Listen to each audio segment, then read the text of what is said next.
This week on Jules FM, I'm joined by someone with a truly jaw-dropping superpower. Barbara Hastings, one of Australia's top dialect coaches, can actually pinpoint not just the country or the city, but even sometimes the suburb a person's from just by hearing them speak. Yep, it's wild. Anyway, in part one of our chat today, Barbara shares what it really takes to nail an accent, from building muscle memory to the little tricks actors and voice artists use to stay in the right sound. So whether you're in the booth, like me, on stage, or just curious about the way we speak, this one's packed with insights. And a few laughs too. Let's dive in.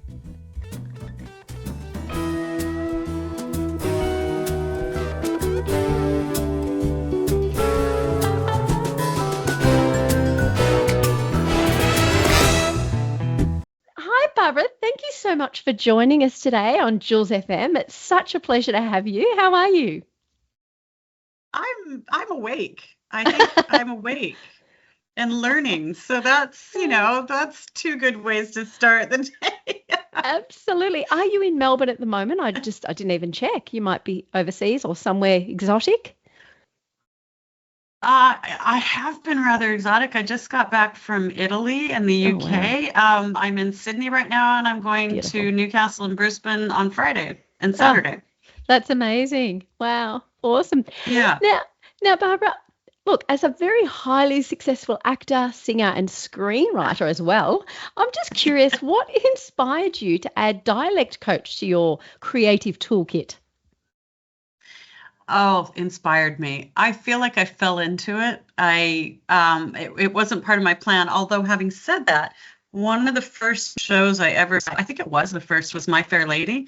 And I was completely obsessed. I remember my dad was down to Los Angeles from Santa Barbara, because I'm Barbara from Santa Barbara, right? It's just Santa when I'm not there. That's the old joke that everybody still giggles at for some reason. And he drove us down, and I was just beside myself, going, oh my God, what is this? Actually, I don't think it was my dad. I think it was my brother's godparents. But anyway, and I remember Henry Higgins being able to identify a man, where he came from, down to the street by his accent. And that just, whatever reason, just pinged in my head at the age of 11 or 12. And I thought, that's impossible. And from there, a fascination with accents grew. And I grew up in a polylingual family. So my dad spoke Spanish for work. My grandmother was Swedish, and she taught me Swedish when we were little, and or when I was little. And my older brother, started studying French, and I was in awe of him. So we started speaking French.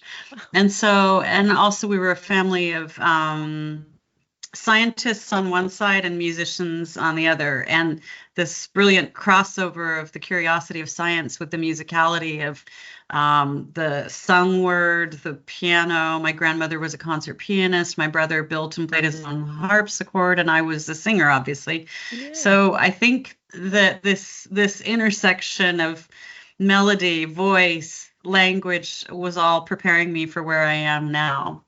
Amazing.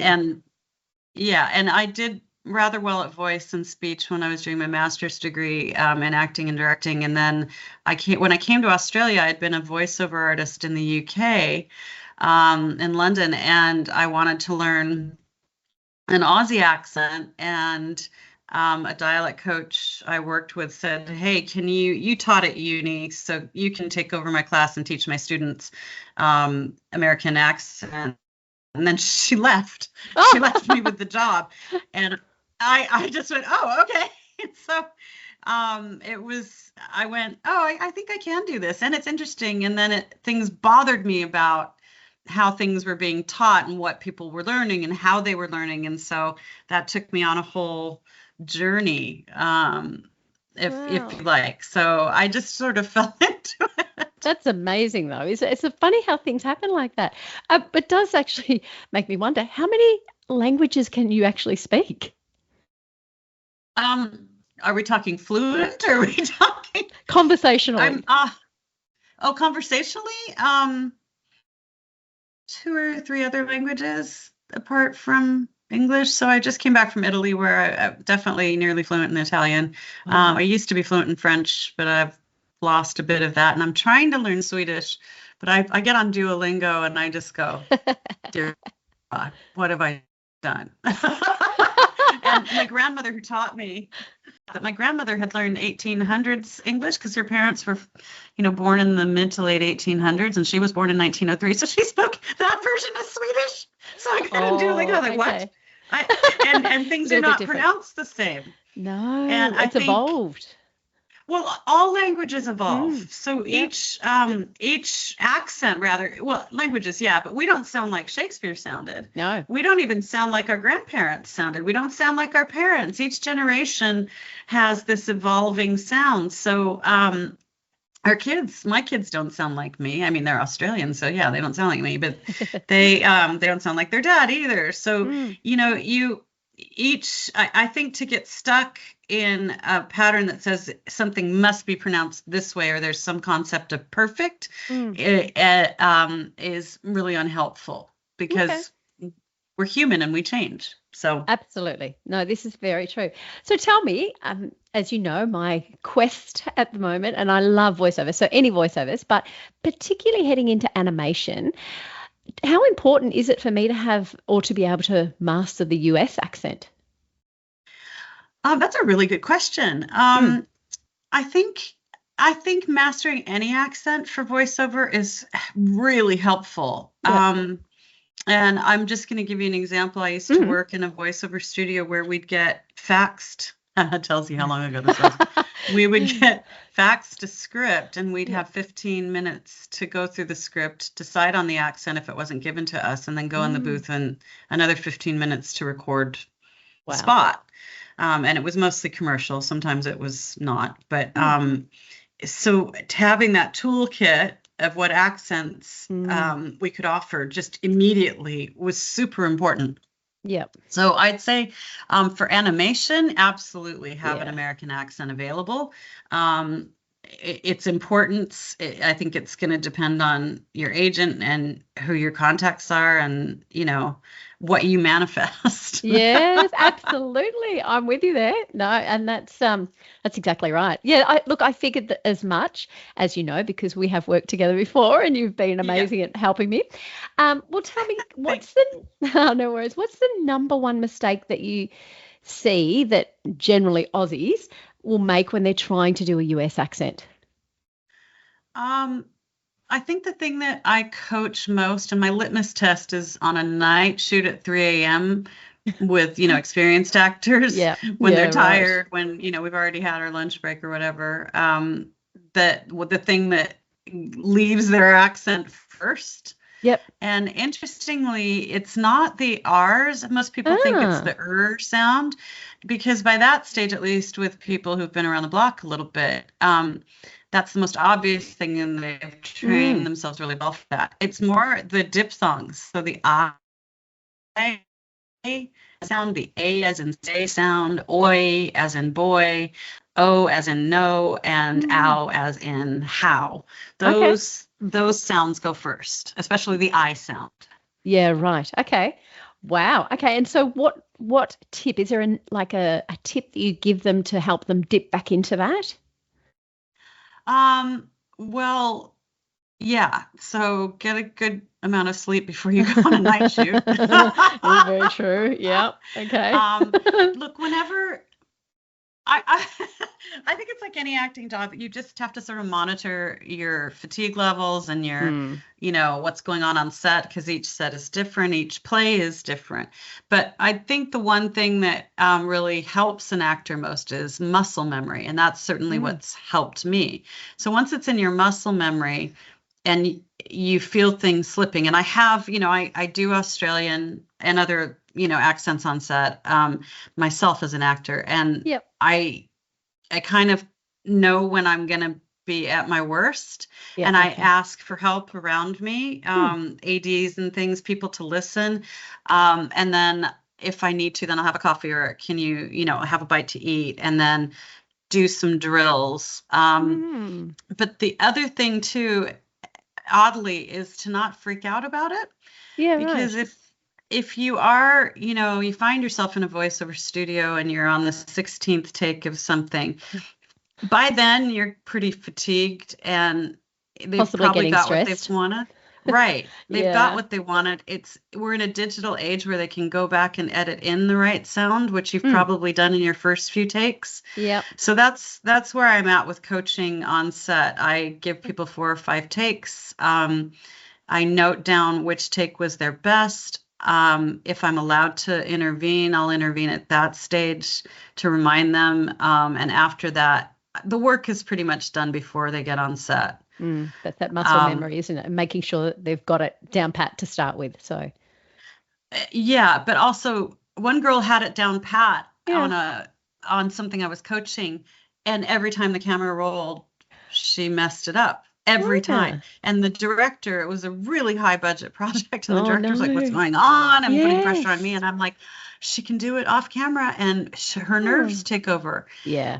And also she had memorized the script before she was coached, and that really, Ah, really undermines you because then muscle memory set. yeah, you learned in Australian or whatever the language is, Or you're the making the accent. same mistake over and Yes, over of again. course. Yep. So I Wow. think Okay. the nerves, she had learned it one way. I had corrected her. She was fine, but then the nerves kicked over and she defaulted Defaulted. back. Yep. Yeah. Wow. That's crazy, isn't it? Yeah. Oh, amazing. Um, Tell me, because you've obviously, I mean, your background is in singing as well and using the voice so expressively. Has that helped with that, or have you found any crossover being a singer and a voiceover artist? Absolutely. Yeah. Absolutely. What I think singing does a lot of things in terms of helping a voiceover artist or an actor. It frees up your body in terms of expressiveness, and you learn that connection between your brain and your body, I think, through music Mm. because everything has to come into play. You learn musicality, and musicality is a huge factor in whether or not you're going to sound authentic in Mm. another accent or language. And I think you also get a really good awareness of pitch, going higher and lower. And it's surprising how many people Wow. don't connect that with speech. I'm Yeah, there you really go. surprised. Yeah. Yeah. Wow. And also articulation. It's really good because I find when you sing, you kind of have to use your articulators, and by that I mean your tongue, your lips, your jaw, and even your teeth, to make the sounds. And so you get a much greater awareness of how to do that, and also how to the back. I mean, we talk about articulators, which are all at the Mm. front and the jaw, but the back of your mouth, you have your soft palate. I call it the yawn bit, where you raise and lower it when you yawn. Now everybody Yep. wants to yawn, so we'll pause here. Everybody yawn. Go ahead. I did think about it. I did too. I was fighting it. I was like, don't yawn. You can't yawn on a podcast. I don't know why I. But the back of your tongue, those kinds of things, how to open that up and how to relax and release your vocal folds, which is the center of vibration for sound. All of that is as important too. And you really learn that when you're singing. And your breath, of course, the most obvious thing, your breath. Yeah, So, that's yeah. amazing. Okay. Look, I figured there was a pretty good connection, but just to hear it articulate is amazing. So when you're preparing for a role yourself, do you approach the voice and the physicality together or separately? I don't like to get prescriptive about anything. Yeah. I like to make suggestions and see what works for people. And it's surprising sometimes what works for people. So for me personally, I find that if it's a dialect that is not my natural accent, I prepare that first, but nothing ever happens in isolation. I find that as I prepare that, well, actually, that's not necessarily true because when I'm reading it, my body is always responding. And actually, Yeah. I'm just going to tangent Yeah. here. So there was a study done, and I thought it was by the Australian Institute of Sport, but Hmm. I've seen this study repeated in other places, and that is when elite athletes were injured, they were put through a scanner. I guess Mm. they asked these elite athletes to envision training, their normal training routine that they currently couldn't do. And what they discovered was as their brain went through this exercise, each of the muscles that they would have been using in real time were firing off, they were contracting. Yep. And So when I go through a script, and it's really interesting information for me. So Mm. back to the script part, I find Yeah. that when I'm reading a script and I start envisioning and fleshing out the character, the muscles are contracting already, just thinking about it. Yep. And I know this is true of my students when I say, hey, practice stuff. Even thinking about the accent is making your muscles contract in your mouth and wherever else. And so not simultaneously, but not exactly linearly either. Does that not in isolation? No, no, no, So as I absolutely. practice, yeah, as I flesh out the character, I'll start with the voice first so I can get the muscle memory down. Yep. And then the other things, the physicality and everything come as I read the words and the Mm. intention work. And then sometimes I'll go back and I'll sit down in isolation and journal through. And then, yeah, but the things that I want to be in my physical memory, I'll do first so that I Yep. feel really solid and can let go when I get on set or on stage. Awesome. And do you get coaching yourself? Pardon me. Do you ever get coaching from like Australian? I heard you say before that you asked the AD or someone, but do you ever have professional coaching for your accents? I have professional and unprofessional Yeah, coaching. yeah. Okay. I have, I when I first got here, my sister-in-law, she talked like this. How are you, chicken? And so I thought everybody talked like that. And so I went to a coach, and the first coach I went to, I was like 8 months pregnant with my second child, and he didn't. He was a very lovely man who did not have children of his own and was scared to death of me. And but he tried to teach me sort of an older version of like, a cricket commentator version of, and I Oh, knew it okay. wasn't right. So I found another coach, and she was really helpful. And then I lost track of her and I switched to another coach, and I catch up with her every once in a while just to make sure that I'm Hmm. sounding like Authentic. I should. And Yeah. actually, my next on my list is to go to an American coach. And I've spent a lot of time in the States over the last 18 months. Yep. So my accents sort of come back a bit. But I'm a Californian, which I'm sure many of your listeners can hear. Mm. Um, and I need to sway my accent, or at least to know how to sway my accent to a less regional sound. I'm Ah. just older and tired, so I sound like my default Californian. Oh my Of course. God. Now, and this is really interesting because I know more so than I think in Australia, although people say different parts of Australia have different accents, but I know in America there are very different, almost versions of the US accent. Are you able to give us an example of some of those? Sure. Yeah. I'll come back to Australian because there Okay, are yeah. different accents. Okay. But yeah, my this is really hard without going into backstory. But one of my close family members, lived in Kentucky, and her husband. I call him, and she's passed now. I call him. How are you doing? And he goes, I'm fine. I'm doing fine. Oh, you just sitting here now, and I'm fine. I'm right. I just it's really hard to concentrate on what he's saying.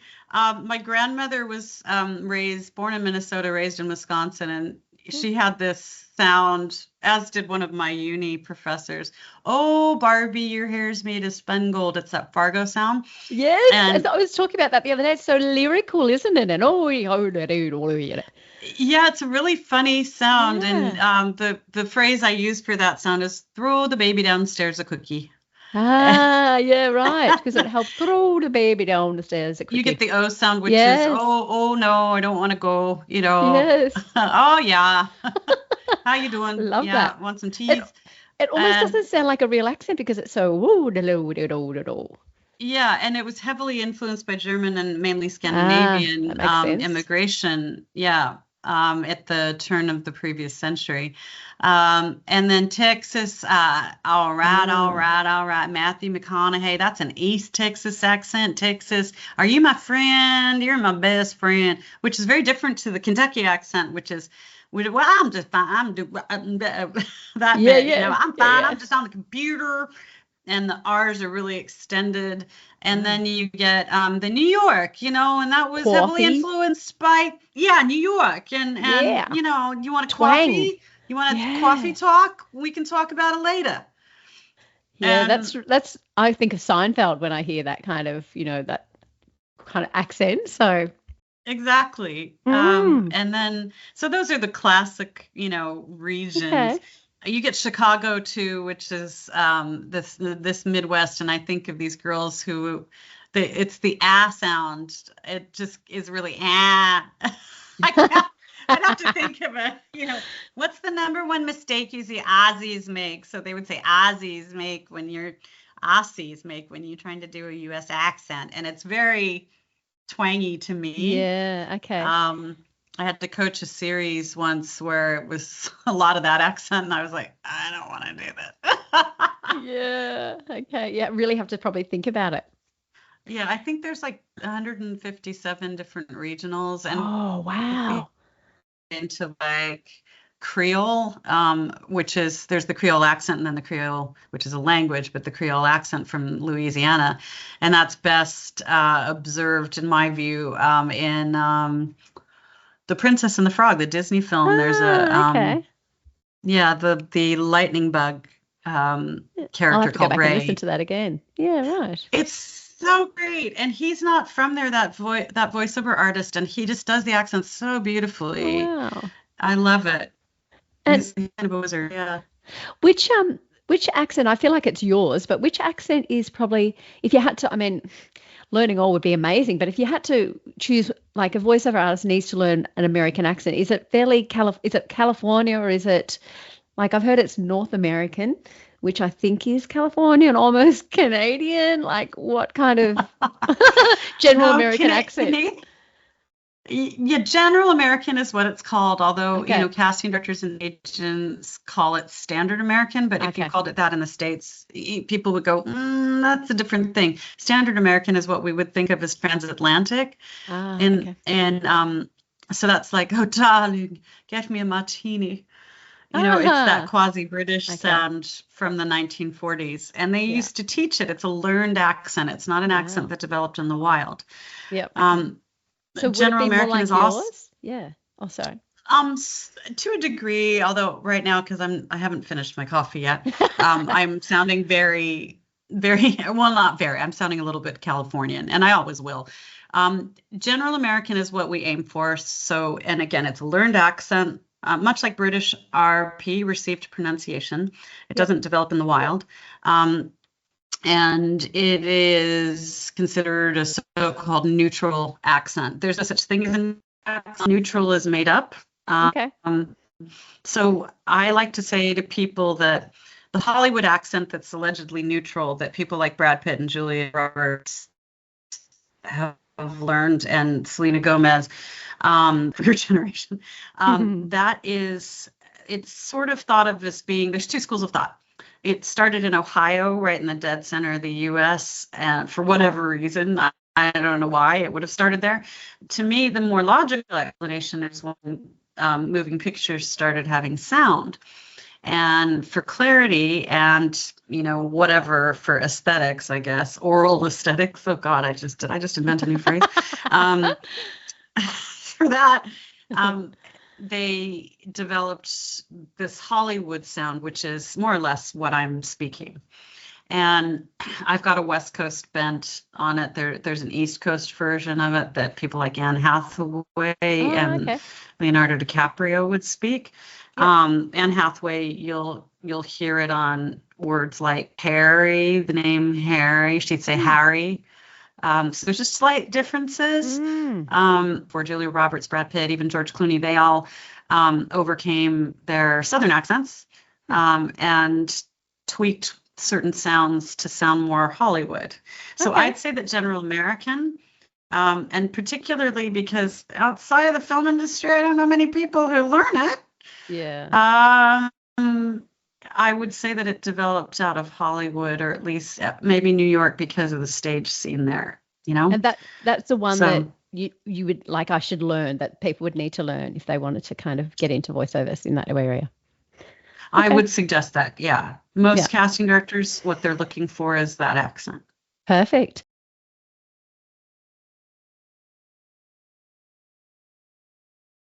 Thank you for listening to Jules FM, part one of this incredible interview with Barbara Hastings. Make sure you tune in again this week for part two, where she explains how code switching and playing with accents is by far the best way to learn. And authenticity should be the aim, not perfection. Don't forget to hit follow so you don't miss an episode on Jules FM. And until next time, don't forget, big dreams don't start with perfection either. They start with a voice.